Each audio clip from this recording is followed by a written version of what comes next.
Welcome to The Economist Word Spotlight.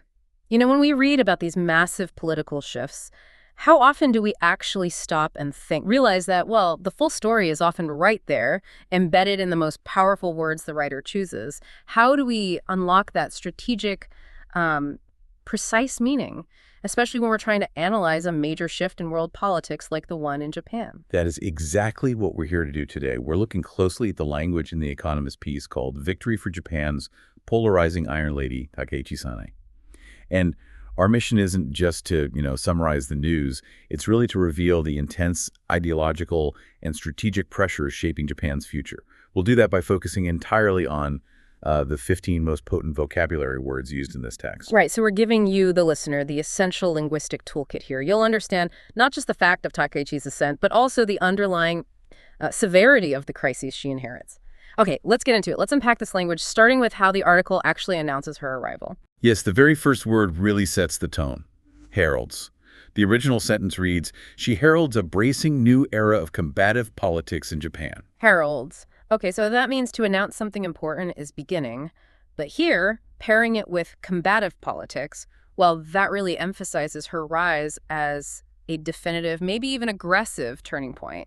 It's not signaling a quiet change, is it? It sounds more like the start of a more assertive, confrontational style in Japanese government. Exactly. And this combative new leadership steps into a situation that's anything but stable. The article immediately uses two key words to describe the environment she's entering: flux and disarray.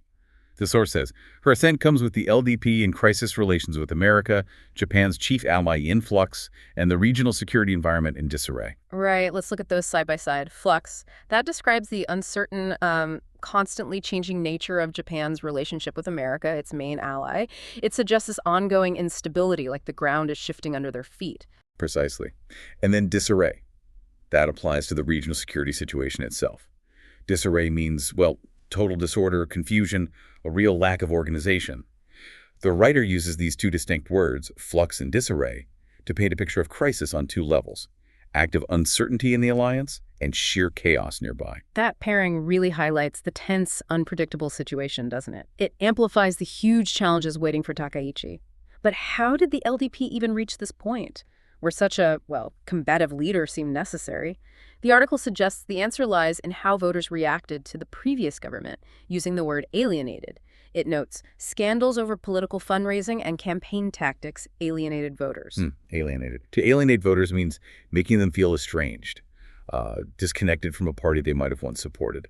Using this word implies it wasn't just a mistake, it was a systematic failure by the LDP. Their actions actively backfired, driving voters away, eroding trust. It wasn't just losing support passively. Right, it suggests they actively pushed people away.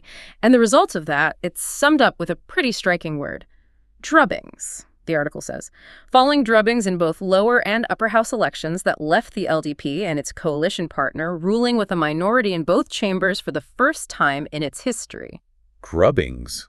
Yeah, that's quite a visceral word. It means really decisive, humiliating defeats. The writer could have just said losses, couldn't they? But drubbings conveys the sheer scale, the humiliation of those election results. And that word choice is crucial because it sort of gives Takeichi's subsequent hard right shift a kind of political justification, right? Right. The argument becomes the party failed because it wasn't conservative enough.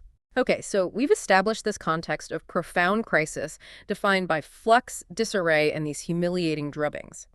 Now we shift to Takeichi's political identity itself, which seems, specifically engineered to respond to that chaos, starting with her ideological firmness. Her core appeal is described using the word staunchly. It says, Miss Takeichi's muscular vision of a staunchly conservative party prevailed over his calls for a big tent approach. Staunchly, yes. Doing something staunchly means doing it in a very firm, loyal, unwavering way. The implication here is that her strength was her refusal to compromise. The analysis suggests she's determined to push the LDP towards a purer, more traditional conservatism. She's explicitly rejecting the previous leader's attempts at being more moderate, that big tent approach. And that refusal to compromise seems to lead directly to the next key term used: polarizing. The article states, at the very least, it is yet another sign of Japan joining the global democratic trend towards polarizing nationalistic culture warrior politics. Right. A polarizing figure or movement is one that causes sharp divisions, splitting people into opposing camps. It really deepens societal divides. By linking her rise to this wider global trend, The Economist is suggesting that her unwavering conservative approach actually thrives on division. It might intensify these ideological battles rather than, say, healing the wounds left by the previous government's failures. But interestingly, she's also presented as something of an outsider. The article calls her mould-breaking. It says, Ms. Takaichi will be a mould-breaking leader in more ways than one. Mould-breaking. That means unconventional, innovative, departing sharply from the established traditions or patterns. And she does defy the typical LDP leader archetype. She's not from a political dynasty. She's described as self-made, apparently loves heavy metal music. Yeah. So it signals this fresh energy, even if it's controversial energy. But doesn't calling her mould-breaking sort of risk overshadowing the divisiveness that the word polarizing highlighted? It feels like the writer is grappling with these two sides of her, the novelty versus the conservatism. I think you've hit on something really important there. That tension is the story, isn't it? The novelty, the mold-breaking aspect. That makes her powerful because she's different. She's not the usual figure. But the actual substance of her politics, her staunch conservatism, is inherently polarizing. The language really forces you, the reader, to weigh which aspect will be more significant for Japan's future. And we see that conservatism applied to specific policy areas, which are described as bellwether issues. The source mentions her stance against separate surnames for married couples and against female imperial succession, calling them bellwether issues for gender equality in Japan. Right, a bellwether. It's an indicator, something that predicts future trends. So these aren't just minor policy points. The writer identifies them as key symbolic tests of whether Japan is genuinely moving forward on gender equality. Her opposition, therefore, signals a potential halt or even a reversal on those crucial indicators. Her traditionalist identity is also linked to a very specific and potentially controversial place, the shrine. She is a regular visitor to the Yasukuni Shrine, which houses the spirits of Japan's war dead, including war criminals. Yes. Now, a shrine itself is just a sacred place, but the Yasukuni Shrine is absolutely loaded with political meaning. Her regular visits there signal a certain kind of nationalist pride. But crucially, because the shrine honors convicted WWII war criminals, those visits risk immediately reopening deep historical wounds with neighbors like China and South Korea. So the word shrine here, in this context, points directly to a potential diplomatic flashpoint. It's not a neutral term. Okay, so now we understand her identity, staunch, polarizing, mold-breaking, tied to bellwether issues in the controversial shrine. Let's look at the specific tactics the article says she used and the potential consequences she might face now she's in power. Her campaign methods get questioned right away, using two words together, pander and apocryphal. The key sentence is, Mrs. Takaichi proved willing to pander to such concerns, kicking off her campaign by repeating apocryphal stories about foreign tourists kicking sacred deer in her hometown of Nara. Okay, pander. To pander means to indulge or gratify someone's weaknesses or prejudices, usually for political gain. It definitely has a negative connotation. It describes Takaichi as actively appealing to, maybe even feeding, anti-foreigner sentiments to get support, rather than, say, challenging those fears. And she used apocryphal stories to do it. Right. Apocryphal means these stories are widely spread, but their truthfulness is doubtful. They're likely untrue or at least heavily exaggerated. Exactly. So the connection the writer makes is very clear. She used questionable, probably false tales about tourists specifically to pander to voter prejudice. It exposes her campaign, or at least that part of it, as potentially relying on manufactured outrage rather than facts. And this sharp, uncompromising approach, according to the article, leads to potentially deep internal problems for her own party. These are described using the word fissures, it says. By pulling the party sharply to the right, Ms. Takaichi risks widening the fissures between the LDP's conservative and more moderate wings. Fissures. Yeah, like cracks, deep divisions. It implies that her strong rightward shift isn't just causing disagreement within the LDP, it's actually cracking open the unity that traditionally characterized the party. The word choice suggests almost a physical structural breakdown within the party itself. These aren't just small disagreements.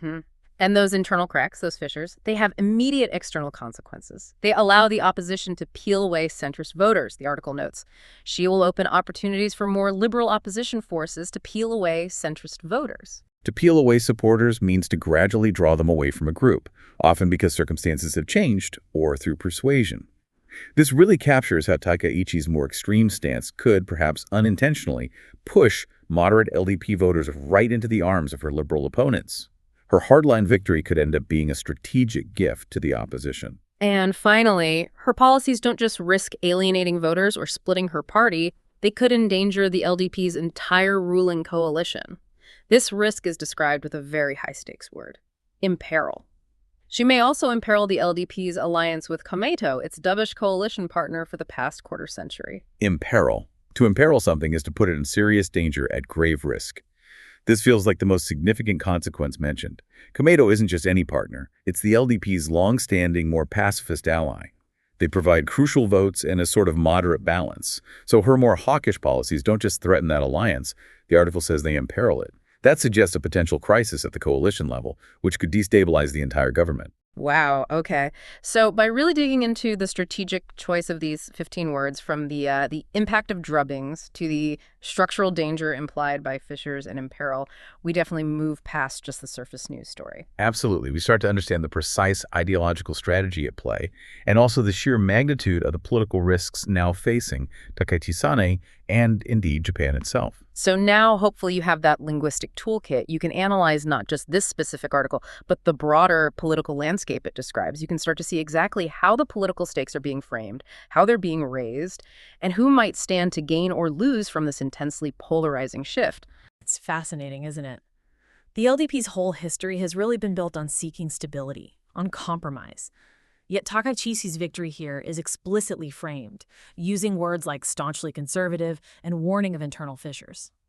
So maybe the final question for you to think about is this: which of these elements, her unwavering, staunch conservative stance, or the deep internal fissures she risks creating, which will ultimately prove to be the most mold-breaking factor in Japan's politics going forward? Something to keep in mind as you follow developments.